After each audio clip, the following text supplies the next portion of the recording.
Good morning all of you.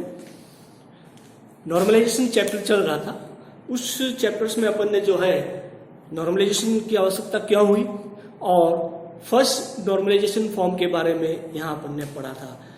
First normalization form की condition क्या होती है कि टेबल का डेटा जो है वो टेबल स्ट्रक्चर की फॉर्म में होना चाहिए, पहली कंडीशन, ताकि उसको अपन इजीली जो है नेक्स्ट नॉर्मलाइजेशन फॉर्म जैसे सेकंड थर्ड नॉर्मलाइजेशन फॉर्म में कन्वर्ट कर सके। आज के टॉपिक्स में अपन जो है वो डिस्कस कर रहे हैं सेकंड नॉर्मलाइजेशन फॉर्म, यानी आपका डेटा फर्स्ट नॉर्मलाइजेशन फॉर्म होने के बाद किस में अपन करेंगे उसको सेकंड नॉर्मलाइजेशन फॉर्म में। तो कोई भी डेटा या कोई भी टेबल्स जो है वो सेकंड नॉर्मलाइजेशन फॉर्म में अगर ट्रांसफर हो रही है या डिजाइन हो रही है तो उसके लिए दो कंडीशंस होती हैं। पहली कंडीशन ये होती है कि वह टेबल आपकी फर्स्ट नॉर्मलाइजेशन फॉर्म में होनी चाहिए, सही बात समझ लो। और दूसरी कंडीशन जो बहुत इंपॉर्टेंट है वो है आपके पास पार्शियली डिपेंडेंसी होना चाहिए। डेटा की एक दूसरे पर डिपेंडेंसी कैसी होनी चाहिए, पार्शियली है तो उस पार्शियली डिपेंडेंसी को अपन क्या करेंगे, हटाएंगे। यानी अगर आपके टेबल्स में पार्शियली डिपेंडेंसी है तो उस पार्शियली डिपेंडेंसी को अपन रिमूव करेंगे। ठीक है, क्या करेंगे, रिमूव करेंगे। तो सबसे पहले यहां समझना जरूरी है कि पार्शियल डिपेंडेंसी क्या होती है। तो पार्शियल डिपेंडेंसी पढ़ने से पहले अपन जो है वो डिपेंडेंसी या फंक्शनल डिपेंडेंसी के बारे में यहां अपन समझते हैं। मैं एक सिंपल सा एग्जांपल में आपको देता हूं कि मुझे जो है टेलीफोन डायरेक्टरी है, ठीक है, टेलीफोन डायरेक्टरी में मैंने आपको कहा कि आप जो है नेम के अकॉर्डिंग टेलीफोन नंबर को सर्च कीजिए। सिंपल सा एग्जांपल है कि नेम के अकॉर्डिंग टेलीफोन नंबर को आप सर्च कीजिए। तो आप क्या करोगे, एक नेम ढूंढोगे, मिस्टर एक्स आया तो उसका टेलीफोन नंबर ये है, तो लगाओगे कि मिस्टर एक्स का टेलीफोन नंबर यही है या नहीं है, कि जो मिस्टर एक्स अपन को चाहिए उसी का टेलीफोन नंबर है या नहीं है। दूसरा कि मिस्टर एक्स और है, उसका टेलीफोन नंबर अपन ने चेक किया यही है या नहीं है। फिर एक मिस्टर एक्स और है तो उसका टेलीफोन नंबर अपन ने चेक किया कि यही है या नहीं है। तो यहां अपन को जो है प्रोसेस लंबा होगा, एक राइट टेलीफोन नंबर को पता करना है। अब मैंने आपको कहा कि आपके पास टेलीफोन नंबर है और उसको जो है आप किसका है उसका नाम पता करना है। तो बहुत इजी प्रोसेस होगा कि आप टेलीफोन नंबर के सीक्वेंस को आप सर्च करोगे, यदि वो असेंडिंग में तो और इजी हो जाएगा। सर्च करते करते आप टेलीफोन नंबर पे गए और उसका नाम ये रहा कि मिस्टर एक्स, तो यहाँ इजीली प्रोसेस हुआ। इसका मतलब क्या हुआ, टेलीफोन जो नेम है वो डिपेंड है किस पर, टेलीफोन नंबर पर, न कि टेलीफोन नंबर जो है वो नेम पर डिपेंड्स है। इस चीज को आप जरूर ध्यान में रखेंगे। तो यानी इसी तरीके से अपन कहें कि रोल नंबर की यहां पर बात करें तो रोल नंबर में क्या होता है, स्टूडेंट नेम। रोल नंबर के अकॉर्डिंग स्टूडेंट नेम को इजीली एक्सेस कर सकते हैं, या स्टूडेंट नेम के अकॉर्डिंग अपन रोल नंबर को इजीली एक्सेस कर सकते हैं। तो अपन कह सकते हैं कि रोल नंबर के अकॉर्डिंग स्टूडेंट नेम को अपन इजीली एक्सेस कर सकते हैं। सेम एग्जांपल, एनरोलमेंट नंबर के अकॉर्डिंग स्टूडेंट्स को इजीली आइडेंटिफाई कर सकते हैं अपन, या नेम के अकॉर्डिंग एनरोलमेंट नंबर को इजीली फाइंड कर सकते हैं। एनरोलमेंट नंबर के अकॉर्डिंग नेम को अपन इजीली आइडेंटिफाई कर सकते हैं। तो दैट इज द डिपेंडेंसी। ठीक है, यानी डिपेंडेंसी का मतलब होगा कि किसी भी टेबल्स में एक ऐसी वैल्यू जो उस टेबल के रिकॉर्ड्स को यूनिकली आइडेंटिफाई कर सके, तो अपन कहेंगे कि वह वैल्यू या वह कॉलम एक डिपेंडेंट कॉलम होगा, यानी वह एक डिपेंडेंसी होगी, और उसी को अपन क्या कहते हैं, फंक्शनल डिपेंडेंसी। जैसे मेरे पास एक टेबल है स्टूडेंट्स में स्टूडेंट्स आईडी 1 0 2 3 4 5 है। इन स्टूडेंट्स आईडी को मैंने प्राइमरी की के रूप में डिफाइन कर दिया, it defined as a primary की। ठीक है, अब यहाँ प्राइमरी की क्या होगी, इसमें कोई भी डुप्लीकेट वैल्यू एक्सेस नहीं होगी। तो यहां से फिर मैंने स्टूडेंट नेम है, अब मुझे जो है 101 के अकॉर्डिंग मुझे रिकॉर्ड सेट करना है तो इजीली एक सिंगल रिकॉर्ड आ जाएगा।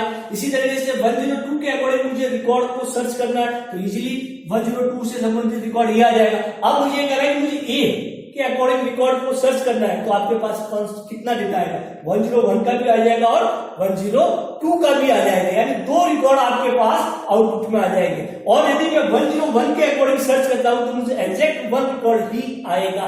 तो that is the students ID is a dependency. ठीक है, डिपेंडेंसी ये क्या है, एक डिपेंडेंसी ऑफ दी टेबल्स है। इसी को क्या कहते हैं, फंक्शनल डिपेंडेंसी कहते हैं। यानी name depends on students ID. इसी तरीके से आपका registration number is also depends on the students ID. आपके पास branch also depends on the students ID और address also depends on the student ID. यानी अपन स्टूडेंट्स आईडी से इजीली एक सिंगल रिकॉर्ड को एक्सेस कर सकते हैं। इसके अलावा मैं किसी सीएस से मुझे रिकॉर्ड को एक्सेस करना है तो मेरे पास 1, 2 और 3 रिकॉर्ड आ जाएंगे। इसी तरीके से मुझे जोधपुर के अकॉर्डिंग सर्च करना है तो जोधपुर के अकॉर्डिंग कितना आ जाएगा, 2 रिकॉर्ड मेरे पास आ जाएंगे। तो ये डिपेंडेंसी नहीं होगी। अब क्या आता है, पार्शियल डिपेंडेंसी। ये तो मैंने आपको बताया डिपेंडेंसी। अब आता है यहां पर पार्शियल डिपेंडेंसी क्या होगी। पार्शियल डिपेंडेंसी ये होती है कि किसी भी टेबल्स में 2 से अधिक कॉलम्स मिलकर एक प्राइमरी की को डिफाइन करते हैं, यानी कंपोजिट की बनाते हैं।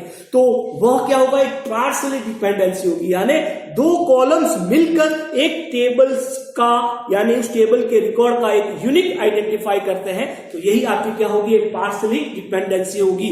तब यहां पार्शियल डिपेंडेंसी है कंपोजिट की। जैसे मेरे पास एक टेबल है स्टूडेंट्स, टेबल कौन सी है, स्टूडेंट्स है, और एक सब्जेक्ट टेबल है। सब्जेक्ट टेबल में स्टूडेंट्स आईडी और सब्जेक्ट नेम 2 कॉलम है, और स्टूडेंट टेबल में आपके पास स्टूडेंट्स आईडी है, स्टूडेंट नेम है, स्टूडेंट एड्रेस है, और भी कॉलम जो है।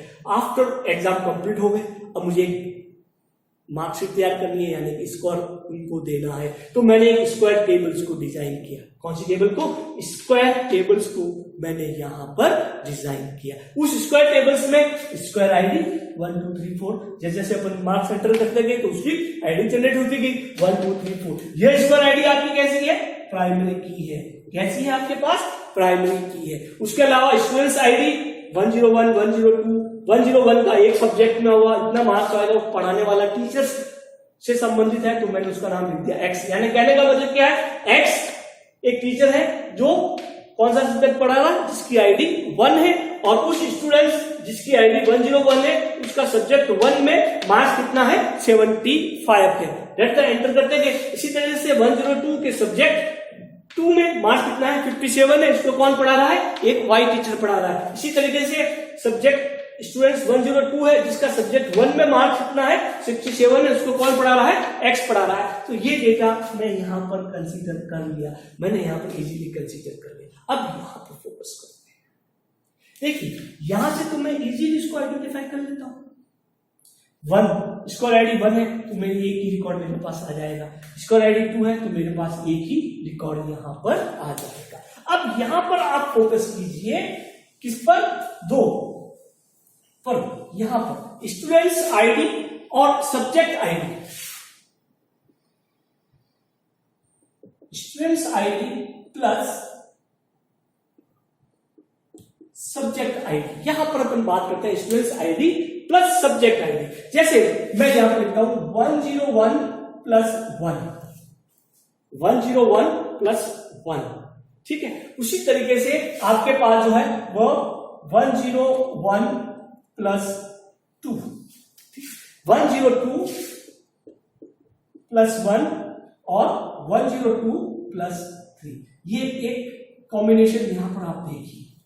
तो यहां पर कॉम्बिनेशन देखें तो 101 और 1 मिलकर एक यूनिक आइडेंटिफिकेशन कर रहे हैं ना। ये दोनों मिलकर एक यूनिक आइडेंटिफिकेशन कर रहे हैं, 101 और 1, that is the composite key.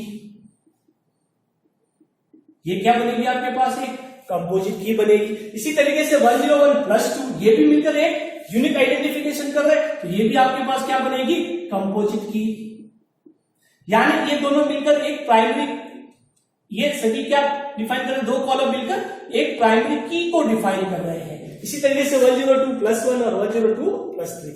Same process जो है मैं यहां पर देखता हूं subject ID plus teachers name, subject ID plus teacher name, subject students ID plus subject ID plus teachers की यहां पर मैं बात, students ID plus teachers, sorry students ID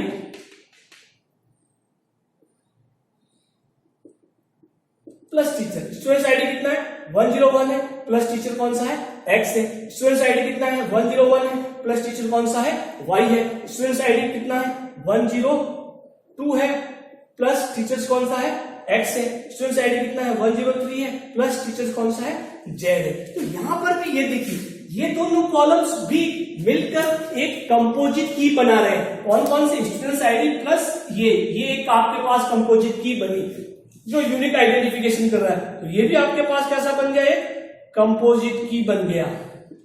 ठीक है, ये भी आपके पास क्या बन गया है, कंपोजिट की बन गया। इसी तरीके से ये भी आपके पास एक कंपोजिट की बन गया, यानी ये क्या है, एक पार्शियली डिपेंडेंसी है। It is a partially dependency. मैंने डेफिनेशन लिखा ही आपको कि कंपोजिट की more than one columns are used for uniquely identification of record. तो यहां पर ये क्या है आपके पास, completely partially dependency, partially dependency. यानी सेकंड एनएफ में मेन इंपॉर्टेंट चीज है कि मुझे इन पार्शियली डिपेंडेंसी को रिमूव करना है, रिमूव दी पार्शियली डिपेंडेंसी। अब इस पार्शियली डिपेंडेंसी को रिमूव करने के बहुत सारे तरीके हो सकते हैं, जिसमें से मैं यहां पर एक बता देता हूं कि मैं जो है यहां पर जो है एक सब्जेक्ट आईडी के साथ मैं क्या ले लेता हूं, सब्जेक्ट नेम और टीचर नेम मैं रिमूव कर रहा हूं। सब्जेक्ट आईडी के साथ मैंने क्या लिया, सब्जेक्ट नेम और टीचर नेम। तो सब्जेक्ट आईडी कितना हो गया आपके पास, 1 हो गया। सब्जेक्ट नेम क्या हो गया, XYZ C++, और टीचर नेम कौन सा हो गया, X हो गया आपके पास। सब्जेक्ट आईडी कितना हो गया 2, ठीक है। सब्जेक्ट नेम हो गया C और टीचर नेम कौन सा हो गया Y। सब्जेक्ट आईडी कितना हो गया 3 और टीचर नेम कितना हो गया, सब्जेक्ट हो गया आपके पास DBMS और ये क्या हो गया आपके पास XYZ हो गया। अब यहां से ये की टेबल मेरे पास बन गई सब्जेक्ट। तो मैंने क्या किया कि इस टेबल्स में जो डिपेंडेंसी थी मैंने उसको रिमूव कर दिया। अब मैं इसके बाद इसी टेबल्स को मैं नई फॉर्म में बनाऊंगा, तो मेरे पास जो है वो स्क्वायर टेबल क्या बन जाएगी, सबसे पहले आपके पास बनेगा स्क्वायर आईडी आ जाएगा, फिर उसके बाद STU आईडी आ जाएगा और यहां पर मैं क्या ले लेता हूं, सब्जेक्ट आईडी ले लेता हूं।